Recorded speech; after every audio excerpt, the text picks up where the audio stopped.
আজ বানাবো এঁচোড়ের একটা দারুণ রেসিপি। তার জন্য এঁচোড়টাকে কেটে ধুয়ে পরিষ্কার করে শুধু নুন দিয়ে সেদ্ধ করে নিয়েছি। সেদ্ধ করে এবারে ভালো করে এটাকে ম্যাশ করে নিয়েছি হাতের সাহায্যে।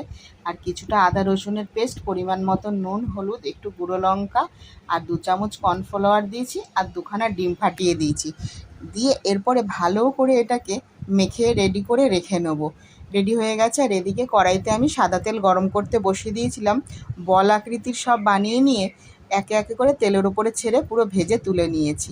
সেই তেলের ওপরেই কিছুটা আলু টুকরো করাও ভেজে তুলে নিয়ে পেঁয়াজ কুচানো তেলের ওপরে আবারও দিয়ে একটু ভেজে নিয়ে পরিমাণ মতো নুন, হলুদ আর একটু টমেটো কুচানো দিয়েছিলাম।